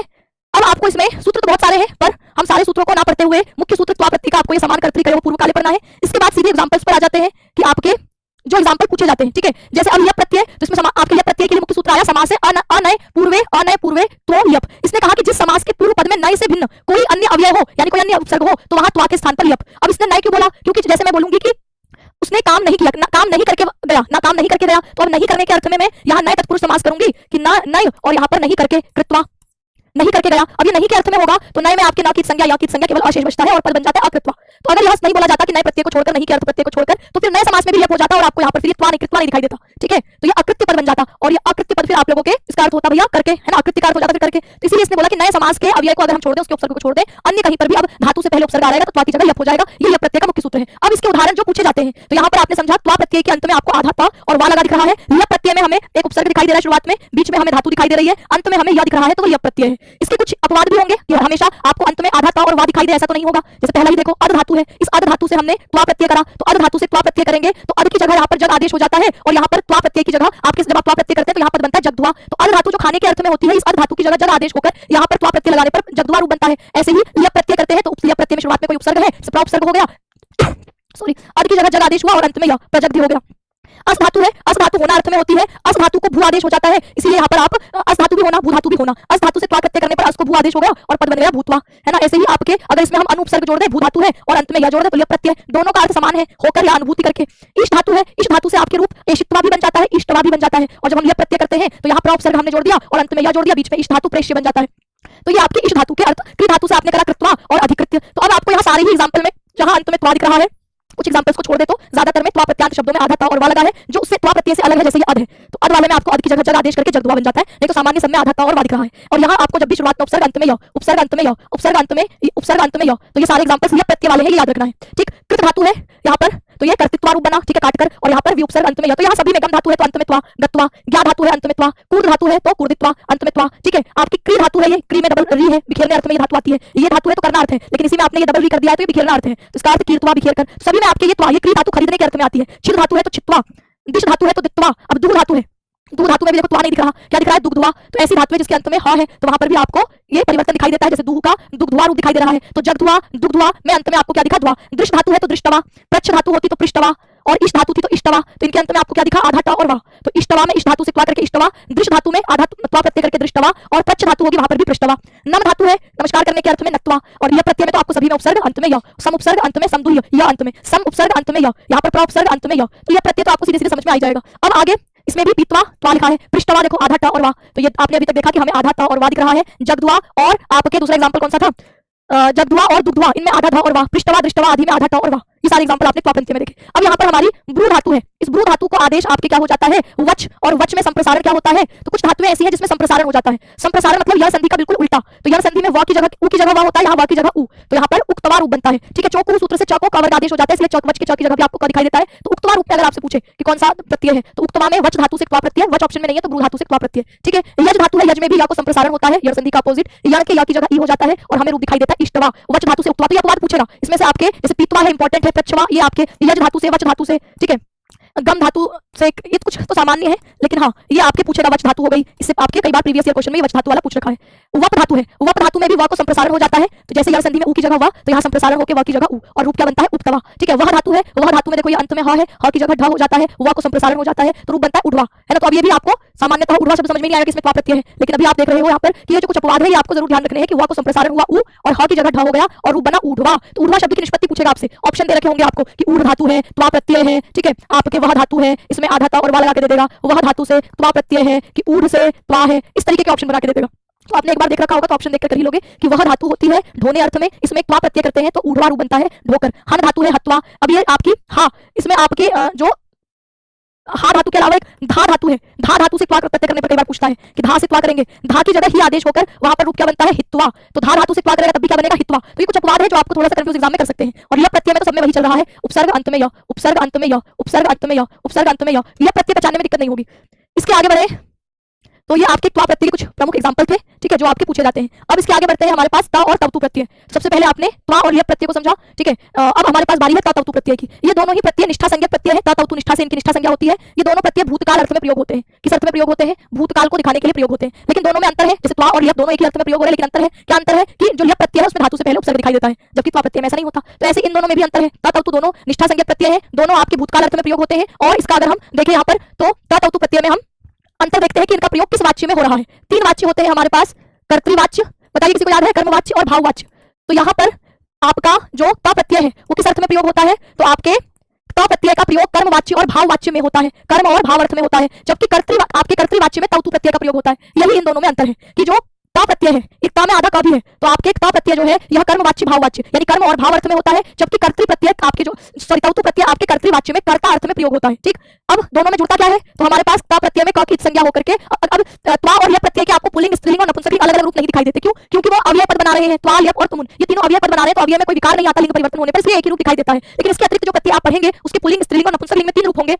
तो ता प्रत्यय आपके पुल्लिंग में दिखाई देगा, ता आपको स्त्रीलिंग में दिखाई देगा और नपुंसकलिंग में आपको तम दिखाई देगा। जैसे मेरे पास गम धातु है, इस गम धातु से मैंने ता प्रत्यय किया तो पुल्लिंग में इसका रूप बनेगा गतः, स्त्रीलिंग में बनेगा गता, नपुंसकलिंग में बनेगा गतम। अब मैंने कहा इसका प्रयोग कर्म या भाव अर्थ में होता है, यानी कर्मवाच्य या भाववाच्य में होगा इसका प्रयोग। ठीक है, तो आपके कर्मवाच्य और भाववाच्य में होगा, तो हम यहाँ पर जैसे मैंने कहा कि तेन सह तम, तेन तेन गतः, ठीक है, और मैं आपके बोलूं तया गता और तत् गतम। तो यहाँ पर आपके ये कर्मवाच्य या भाववाच्य में कर्ता पद आपके तृतीय विभक्ति में ही होता है। जैसे ये सातम तेन तृतीय विभक्ति में है कर्ता, साताम तया तृतीय विभक्ति में है, और ये आपके यहाँ पर भी तेन होगा, तेन गतम। नपुंसकलिंग में सह तृतीय से लेकर सप्तमी तक के रूप पुल्लिंग के हिसाब से चलते हैं, तो तेन इसमें भी हो जाएगा, तेन गतम। तो इस प्रकार आप देखेंगे कि पुल्लिंग, स्त्रीलिंग और नपुंसकलिंग ये आपके तीन अर्थों में तह, ता और तम इसमें ता प्रत्यय में जुड़ा हुआ दिखता है। अगर हम कर्मवाच्य का प्रयोग करते हैं तो आप उसमें कर्म के हिसाब से पुल्लिंग, स्त्रीलिंग या नपुंसकलिंग चुनते हैं। अगर आप भाववाच्य का प्रयोग कर रहे हैं तो फिर तो आप हमेशा पुल्लिंग का ये जो ता है वही प्रयोग करते हैं। ठीक है, कर्तृ प्रत्यय में कर्ता के हिसाब से आपका जैसे पुल्लिंग में आपके इसमें जुड़ाता है वान, स्त्रीलिंग में वती और नपुंसकलिंग में वत, दोनों भूतकाल अर्थ में है। जैसे मैं कहूं कि जैसे मैंने वाक्य कहा कि रामः गतवान, राम गतवान, राम गया, राम पुल्लिंग है इसलिए कर्तृवाच्य है, कर्ता में प्रथमा और वान पुल्लिंग का। ऐसे ही मैं बोलूं सीता गई तो इसके लिए आप कहेंगे अब गम धातु में स्त्रीलिंग वाला रूप बनाएंगे गतवती। अगर मैं बोलूं वाहन गया तो वाहनम गतवत, गतवत। तो इस तरीके से ये ता और तवतु के रूप। तो ता प्रत्यय आपके तीनों लिंगों में, तवतु प्रत्यय भी तीनों लिंगों में। जो ता प्रत्यय है वो कर्मवाच्य और भाववाच्य में, कर्म और भावार्थ में, जबकि तवतु प्रत्यय कर्ता अर्थ में होता है, कर्तृवाच्य में रूप होते हैं इसके। ये दोनों प्रत्यय निष्ठा संज्ञक प्रत्यय होते हैं। भूतकालिक अर्थ में धातु के बाद निष्ठा संज्ञक ता और तवतु प्रत्यय का विधान होता है। ये ता तवतु सूत्रों से इसकी निष्ठा संज्ञा हुई थी, और अगला सूत्र निष्ठा कह रहा है कि भूतकालिक अर्थ में आप धातुओं के बाद इन प्रत्ययों का प्रयोग करेंगे। जैसे मया स्नातम, मेरे द्वारा स्नान किया गया, तो मया स्नातम में मया आप जो ता प्रत्यय है उसका तह, ता और तम रूप प्रयोग करेंगे। तो यहाँ पर आपके तम रूप कैसा है? ता प्रत्यय का। और ये वाक्य कैसा है? भाववाच्य है। भाववाच्य है तो आपने बोला मया स्नातम। ठीक है, स्ना धातु से ता प्रत्यय करके रूप बना स्नातम। ठीक है, ऐसे ही आपके स्तुतः त्वया विष्णु, तुम्हारे द्वारा विष्णु की स्तुति की गई, तो यहाँ पर त्वया स्तुतः, तो स्तुतः में आपके स्तु धातु से आपने ता प्रत्यय किया तो रूप बना स्तुतः। ठीक है, विश्वम कृतवान, विश्व किया तो कृतवान शब्द दिख रहा है, तो क्री धातु से हमारे पास तवतु प्रत्यय है। तो ऐसे शब्द जिसके अंत में वान, वती, वत है उसमें आपको तवतु प्रत्यय बताना है। जिस प्रत्यय में आपको अंत में ता और तम दिखाई दे रहे हैं वहां पर आपको ये ता प्रत्यय बताना है। अब इसके कुछ बहुत सारे अपवाद हैं, जैसे पहला देखिए लिखा है रदाभ्याम निष्ठातो न पूर्वस्य च द। अब ये क्या कहेगा कि भैया ऐसी धातु है जिसके अंत में रेफ हो या आपके द हो, तो रदाभ्याम यानी र और द अंत में दिख रहा हो, तो उससे उसमें ऐसा होने पर इन र और द के परे जो आप निष्ठा प्रत्यय कर रहे हैं, इस निष्ठा के तकार को नकार आदेश हो जाए, और अगर निष्ठा से पूर्व द हो तो उसको भी नकार हो जाए। तो इसके कुछ एग्जांपल है जो पूछे भी जाते हैं, जैसे शीर्णः शब्द है, इस शीर्णः शब्द में मेरे पास श्री धातु है, इसके साथ में क्ता प्रत्यय करती हूं, तो यहाँ पर हमारे पास इस श्री की जगह ये जो आपको ये श और इसमें दीर्घ दिख रहा है, इसकी जगह आपके शीर रूप होता है, इस शीर में अंत में र है, तो रदाभ्याम से इस र के बाद आने वाले क्ता प्रत्यय के त को न हो जाएगा, और आपके शीर्णः रूप आपको ये दिखाई देना चाहिए, र आधा है और त की जगह न है ना। और आपने एक और पता है कि र के बाद अगर न आता है तो र में बदल जाता है, इसलिए यहाँ पर आपको रूप शीर्णः दिखाई देता है। तो ये रूप पूछ सकता है शीर्णः में कौन सा प्रत्यय है, तो याद रखना है क्ता प्रत्यय है कि त और द अंत में हो तो बाद में आने वाले निष्ठा प्रत्यय के तकार को नकार हो जाता है, अगर पहले द है तो उस द को भी न में हो जाता है। तो इसके दूसरा एग्जांपल भिन्नः, तो शीर्णः एक एग्जांपल है। भिन्नः में देखिए हमारे पास भिन्न धातु है, इस भिन्न धातु से मैंने क्ता प्रत्यय किया तो रदाभ्याम लग जाएगा, इसमें भी द है अंत में, अगर सामने निष्ठा संज्ञक प्रत्यय हो तो इसके त को न हो जाता है, और अगर द है तो इसके भी न को न, इसके द को भी न हो जाएगा, तो रूप क्या बनेगा भिन्नः। तो भिन्नः शब्द में पूछे कौन सा प्रत्यय है भैया, तो क्ता प्रत्यय है। तो ये सामान्यतः तातम वाले नहीं है, अपवाद है, और ये एग्जांपल पूछे जाते हैं। तो याद रखना है, ऐसी छिन्नः में भी सेम यही प्रक्रिया हुई कि हमारे पास छिन्न धातु है, इस छिन्न धातु से हमने क्ता प्रत्यय किया, तो यहाँ पर ऐसी धातु जिसके अंत में र या द हो उसके बाद निष्ठा प्रत्यय हो तो इसके स्थान पर न हो जाता है, और अगर पूर्व में द है तो इसके स्थान पर भी न, और रूप हो जाता है छिन्न। तो ये छिन्न भिन्न शीर्णः एग्जांपल याद रखने हैं। फिर ऐसे ही आपके कहा संयोगात धातोः धातोः नियमत, संयोग जिस धातु के आदि में हो और ऐसी धातु में जो अकारांत यणवान धातु से परे निष्ठा के तकार को भी नकार हो जाता है, ऐसी धातु में जो संयोग से शुरू हो रही हूं, तो जैसे आपकी द्रारः रूप है, तो इसमें हमारे पास द्रा धातु है, इसके साथ आपने क्ता प्रत्यय किया, इसमें भी संयोग से शुरू होने वाली धातु अकारांत धातु हो तो इसकी जगह आप न करते हैं तो ये द्रानः बनता। अब ये र के कारण न में बदल जाएगा, इसलिए हमें रूप क्या दिखाई देगा, द्रारः दिखाई देगा। ऐसे दूसरा एग्जांपल इसमें ग्लानः का है कि ग्लय धातु भी संयोग से शुरू हो रही है, ठीक है, और संयोग से शुरू होने के कारण यहाँ पर आई को यहाँ पर आई आदेश होगा, यह है इसके अंत में, है ना। ग्लय में आप देखेंगे कि आई की जगह अगर आई कर देते हैं आप तो यहाँ पर ग्लाई हो जाता है, और यह अंत में हो गया, संयोग से शुरू हो रही है, तो ऐसे में भी आपके इसकी जगह क्या आदेश होता है, ता आदेश हो जाता है, और ये हमारे पास रूप दिखाई देता है ग्लानः मलानः। तो ग्लानः मलानः और द्राणः ये भी एग्जांपल किसके हैं, क्ता प्रत्यय के हैं।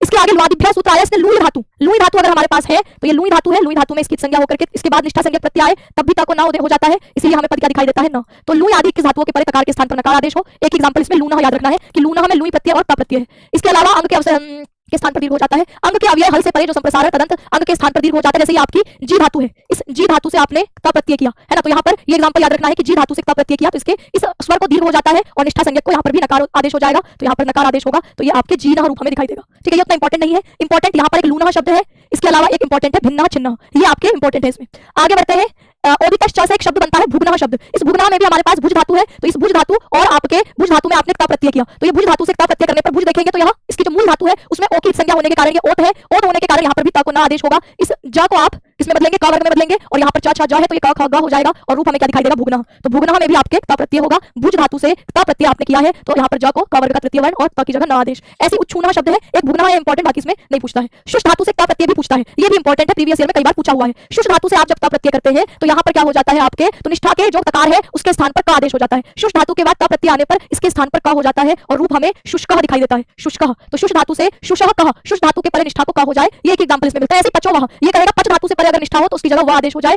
और ऐसे में आपके च के स्थान पर क वर्ग, तो ये च की जगह क और ये पक्वः रूप दिखाई देता है, ये भी इंपॉर्टेंट है, ये भी पूछता है। तो ये कह रहा है कि पच धातु के बाद अगर प्रत्यय आ रहा है तो उसके तकार के स्थान पर वह, और चौकू सूत्र से च के स्थान पर क वर्ग होता है, तो ये च पहला है तो क वर्ग पहले में बदल के पक्वः, इसी में ताउतु प्रत्यय होगा तो आपको पकवान पकवान इस तरीके से रूप दिखाई देगा। ऐसे ही वहां पर भिन्नवान भिन्नवती इस तरीके से रूप दिखाई देंगे, है ना। आगे है शायो मह, ये भी उतना इंपॉर्टेंट नहीं है, फिर भी देख रहिए शय धातु है, इसके साथ क्ता प्रत्यय करेंगे तो यहाँ पर निष्ठा की जगह म आदेश होगा और ये हो जाएगा क्षामः। तो इसने कहा शय धातु से परे निष्ठा के तकार को म आदेश हो जाए, बहुत इंपॉर्टेंट नहीं है, ठीक। इसके अलावा हमारे पास हाँ ये धा धातु भी, जहां पर भी धा धातु आएगी इसके साथ क्ता प्रत्यय करा है तो धा की जगह ही आदेश होगा, और ये रूप आपको हितः हिता हितम, और अगर वान प्रत्यय होगा तो हितवान, इस तरीके से रूप दिखाई देंगे। धा की जगह पर ही आदेश हो जाएगा, ये याद रखना है। दा धातु की जगह दर आदेश हो जाएगा, दा धातु से हम क्ता प्रत्यय करें तो दा धातु की जगह दर आदेश हो जाएगा, इस दर के साथ आप क्ता प्रत्यय करेंगे, क्ता प्रत्यय में क की संज्ञा हो जाती है, ठीक है। खरीचा सूत्र से इस द को खरीचा से चलत्व होकर के रूप दत्तवा आपको दिखाई देता है, रूप क्या दिखा सॉरी दत्तः रूप आपको दिखाई देता है, दत्तः डबलता हो जाता है, तो दा धातु की जगह पर दर आदेश, ठीक है। ऐसे ही जब आप त्वा प्रत्यय कर रहे थे तो वहां पर भी यहाँ पर त्वा प्रत्यय है तो यहाँ पर आपके दा की जगह दर आदेश हो जाता है, और ये रूप आपको दत्तवा इस तरीके से दिखाई देता है, दत्तवा मतलब द है फिर त है फिर इसमें त है फिर वाह, दत्तवा, ठीक।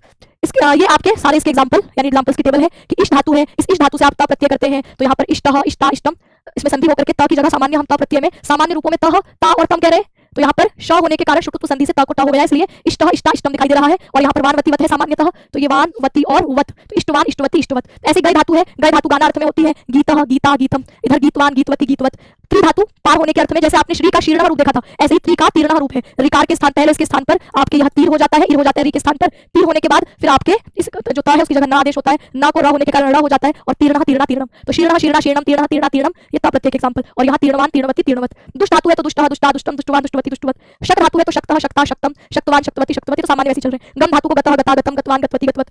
घ्रा है तो घ्राणः घ्राणा घ्राणम घ्राणवान घ्राणवती घ्राणवत। छिन्न धातु है छिन्ना छिन्ना छिन्नम, इंपॉर्टेंट है ना, छिन्नवान छिन्नवती छिन्नवत। ऐसे ही यहाँ पर दह धातु है जलाने के अर्थ में, तो देखो दह धातु में भी आपको अपवाद दिख रहा है, यहाँ तहता नहीं है। दग्धः दग्धा दग्धम, और इधर दग्धवान दग्धवती दग्धवत। धा धातु धारण करने के अर्थ में धा को ही आदेश हो जाता है, इसलिए हितः हिता हितम हितवान हितवती हितवत। आपसे बोलेगा हितः शब्द में निष्पत्ति बताइए, आपको ये हितः शब्द देगा, ऑप्शन में देगा आपको ही धातु से आपने ता प्रत्यय कर रखा है, ही से आपने तह जोड़ रखा है, या आपने धा धातु से ता प्रत्यय कर रखा है, या धा धातु से तह जोड़ रखा है। इस तरीके से ऑप्शन बना के देगा। तो आपने एक बार सुन रखा है कि भाई धा को ही आदेश हो जाता है, तो आप आराम से पहचान लेते हैं। तो इसलिए जो इंपॉर्टेंट क्वेश्चन बन रहे हैं उसको नोट करिए।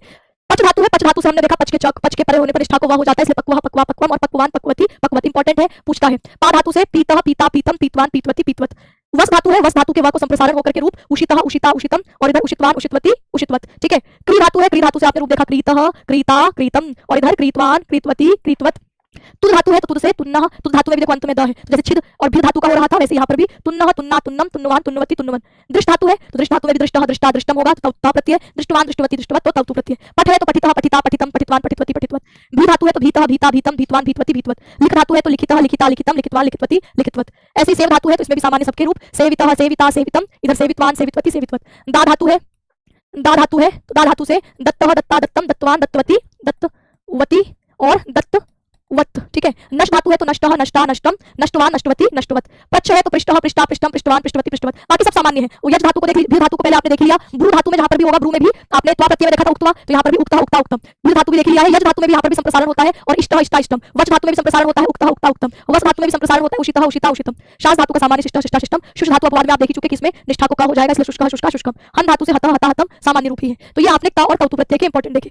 अब यहाँ पर आता है क्षत्रिय और शानच प्रत्यय। अब हमारे पास कौन सा प्रत्यय है, क्षत्रिय और शानच प्रत्यय।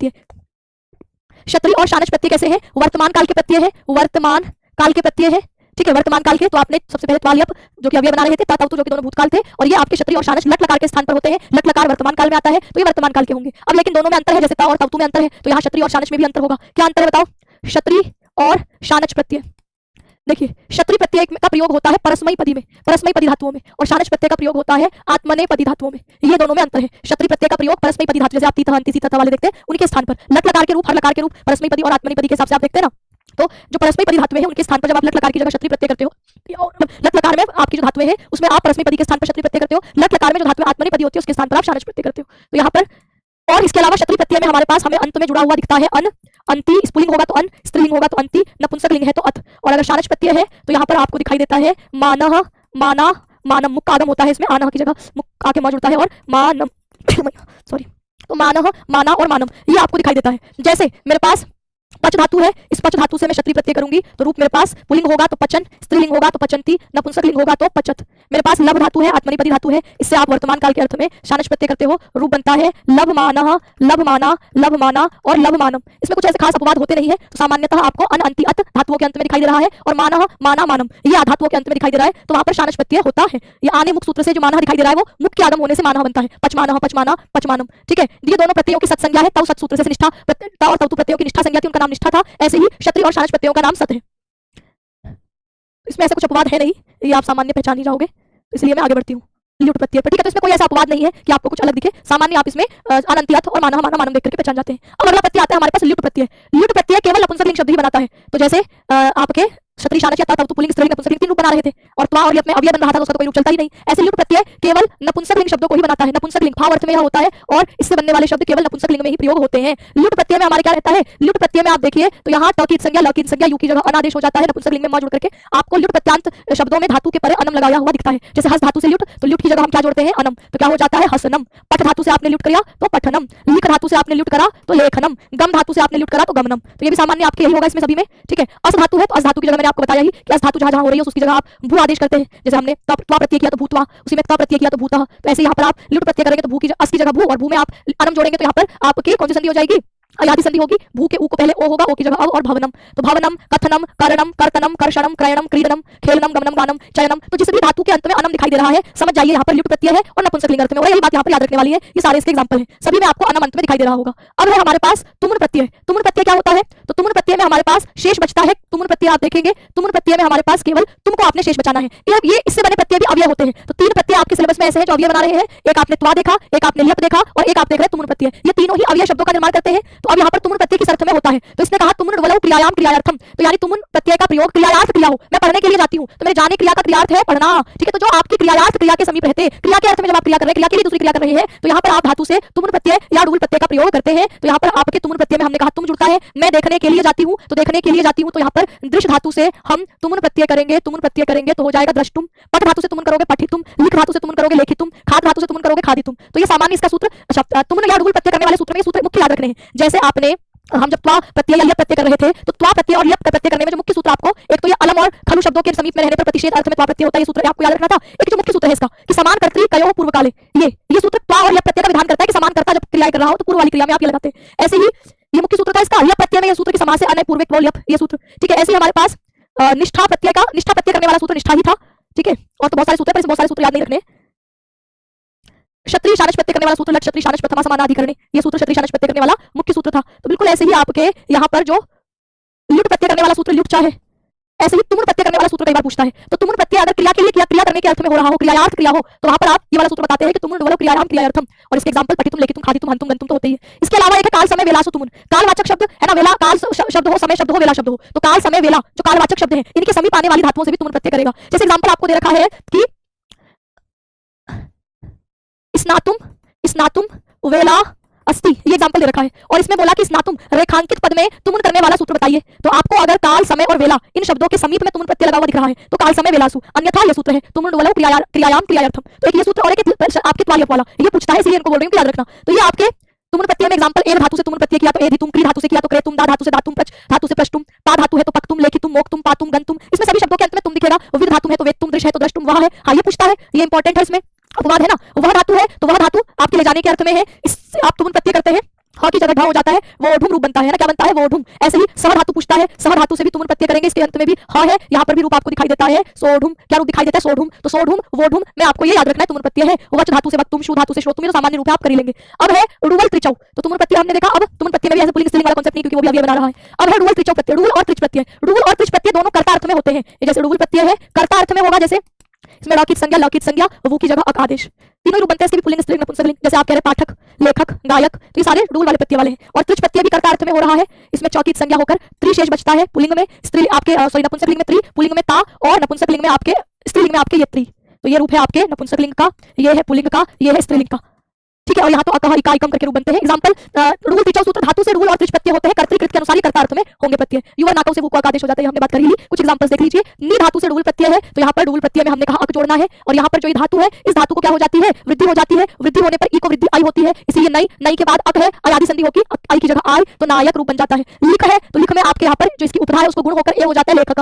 पूरी धातु है आपकी पावक, सिंच धातु है सेचक, चिंत है चिंतक, पाल है पालक, कृष है कर्षक। तो ये शब्द जिन धातुओं के अंत में अक दिख रहा है, समझ जाइए यहाँ पर आपके डुवल प्रत्यांत शब्द यहाँ होंगे। छिद धातु से छेदक, दुह धातु से द्रोहक, ध्वंस से ध्वंसक, नश से नाशक, पत से पातक, पूज से पूजक, प्र से प्रकाशक, प्र उपसर्ग है, काश धातु से प्रकाशक, प्रच्छ धातु से प्रच्छक। तो जिस भी शब्द के अंत में अक है वह डुवल प्रत्यांत है। त्रिच प्रत्यय और डुवल प्रत्यय दोनों किस अर्थ में होते हैं ये पूछता है सवाल, तो आप कर्ता अर्थ में कहते हैं, इसके एग्जांपल देकर प्रत्यय पूछ लेता है। तो डुवल प्रत्यय में सब में अक दिखाई दे रहा है, त्रिच प्रत्यय भी कर्ता अर्थ में हो रहा है। इसकी जो नपुंसकलिंग शब्द है उसमें तो आपको ये त्रिच का चौकित संज्ञा होकर त्रि दिखाई देता है। जैसे हय धातु से त्रिच करा तो इसमें यौकिक संज्ञा होकर के ये हर्त्री, गम धातु से त्रिच किया तो गंत्री, हन धातु से हंत्री, पच धातु से पक्त्री, श्रोत्री, ये नपुंसकलिंग है। लेकिन इसी को मैं हर्त्री को हरता, जैसे कर्ता शब्द है ना, कर्ता शब्द है, तो ये आपके वैसे कर्त्री है नपुंसकलिंग में। पुल्लिंग में इसके त्रि को ता हो जाता है, कर्ता, ठीक है। तो कर्ता, गंता, हंता, पक्ता, श्रोता, श्रोता सुनने वाला तो कर्ता अर्थ है, हरता हरण करने वाला है ना, गंता जाने वाला, पक्ता पकाने वाला, ठीक है। तो ये आपके कर्ता अर्थ में है सारे। पुल्लिंग है तो आपको ये दोग्धा, श्रोता, पक्ता, हंता दिखाई दे रहे हैं। नपुंसकलिंग है तो ये अगर स्त्रीलिंग होता तो ये हंत्री, गंत्री, इस तरीके के रूप दिखाई देते। अब आगे बढ़ते हैं, यही आपके पृष्ठ, पृष्ठा है ना, आपके दात्री, दाता, क्रेत्री, क्रेता, सृष्टि, सृष्टा, खादित्री, खादिता, ठीक है, रचयित्री, रचयिता। तो ये सभी आपके त्रिच प्रत्यांत शब्द हो गए। अब है हमारे पास तवियत और अनियर प्रत्यय। ये दोनों ही प्रत्यय चाहिए अथवा योग्य अर्थ में होते हैं, है ना। तव्यत और अनियर प्रत्यय दोनों ही चाहिए अथवा योग्य अर्थ में होते हैं। तव्यत प्रत्यय धातु से परे तव्यत, तव्य और अनियर प्रत्यय, ये कृत प्रत्यय के साथ कृत्य भी है, ये इनकी खास बात है। इसके अलावा तव्यत, तव्य, अनियर यह सूत्र इन प्रत्ययों का विधान करता है। और जैसे एक धातु है, इससे तव्यत प्रत्यय करेंगे तो यहाँ पर एधि तव्यम रूप बना है। तव्यत प्रत्यय में आप देखेंगे कि इसमें पुल्लिंग में आपको तव्यः, स्त्रीलिंग में तव्या और नपुंसक लिंग में तव्यम लगा हुआ दिखता है। ऐसे ही मेरे पास अनियर प्रत्यय है, तो अनियर प्रत्यय में मेरे पास पुल्लिंग रूप है तो अनियः, स्त्रीलिंग है तो अनिया और नपुंसक लिंग है तो अनियम लगा हुआ दिखता है। अच्छा, इसका ये वैसे किस अर्थ में होते हैं? ये सामान्यतः जो कृत्य प्रत्यय है वह कर्म और भाव अर्थ में होते हैं, ठीक है। कृत्यतः खलर्थाः, तो ये आपके कर्म और भाव अर्थ में होते हैं। लेकिन एक अपवाद है इसका, कौन सा अपवाद है? ये वास्तव्यः, यह आपके कर्तार्थ में हो जाता है, तो ये इसका अपवाद है। सामान्यतः आपको तव्यत प्रत्यांत शब्द बोले, जैसे पठितव्यः, लेखितव्यः, या किस अर्थ में है तो आप इसको कर्म या भाव अर्थ में मानते हैं, ठीक है। जैसे अगर मेरे को कर्मवाच्य दे रखा है, अब कर्म और भाव का मतलब है सामान्य इनका प्रयोग आप कर्मवाच्य और भाववाच्य में करते हो, यही तो है इसका मतलब। तो कर्मवाच्य में आप तव्यः लगाओगे, तव्या लगाओगे या तव्यम लगाओगे, कर्म पर डिपेंड करेगा। और अगर क्रिया भाववाच्य की है तो वहां क्रिया कर्मक हो गई, तो वो हमेशा आप नपुंसक लिंग वाला लगा दोगे, तव्यम लगा दोगे। और अगर कर्मवाच्य है तो कर्म पुल्लिंग, स्त्रीलिंग, नपुंसक लिंग। तो यानी हमारे पास तव्यत और अनियर प्रत्यय आपको कर्मवाच्य और भाववाच्य में याद रखने। लेकिन एक अपवाद है तव्यत प्रत्यय का, वास्तव्य शब्द। यह वास्तव्य वस धातु से तव्यत प्रत्यय कर्ता अर्थ में होता है। तो आपसे पूछे वास्तव्य में बताइए तव्यत प्रत्यय किस अर्थ में हुआ है, क्योंकि अपवाद ज्यादा पूछता है तो आपको बताना चाहिए यह कर्ता अर्थ में होता है। तो यहाँ पर आपके वस धातु से कर्ता अर्थ में तव्यत प्रत्यय होता है और ये वास्तव्य रूप बनता है। और नहीं तो सामान्य सभी में आपके तव्यः और तव्या तव्यम, जैसे अर्च है तो अर्चितव्यः, अस है अस की जगह सभी जगह भू हो रहा है, भू में आपके भवितव्यः, एषितव्यः, त्यक्तव्यः, भाषितव्यः एग्जांपल। और अनियर प्रत्यय में भी सेम है, अनियर प्रत्यय में आपके अनियः, अनिया और अनियम, जैसे अर्चनीयः, अर्चनीया, अर्चनीयम, ये दोनों ही प्रत्यय कर्म और भाव अर्थ में होते हैं, इन दोनों में कोई अंतर नहीं है, ठीक है। दोनों ही आपके कर्म और भाव अर्थ में हो रहे हैं। लीढ़ धातु है, अब लीढ़ धातु से आपको तव्या नहीं दिखा, क्या दिख रहा है? लेभव्य, क्योंकि इसके अंत में क्या है? ह। तो यहाँ पर जो ह अंत वाली धातु है, जैसे आप देखेंगे धातु सह धातु है, वह धातु है, तो वहां पर भी सोढ़व्यः है ना, वोढ़व्यः, इस तरीके के रूप दिखाई देंगे। तो ये ढव्यः है तब आप तव्यत प्रत्यय करेंगे, सृज धातु से सृष्टव्यः, क्री धातु है तो कर्तव्यः, क्री खरीदना अर्थ में है तो क्रेतव्यः, गम है तो गंतव्यः, छिद है तो छेतव्यः, जी जेतव्यः, दह धातु जलाना अर्थ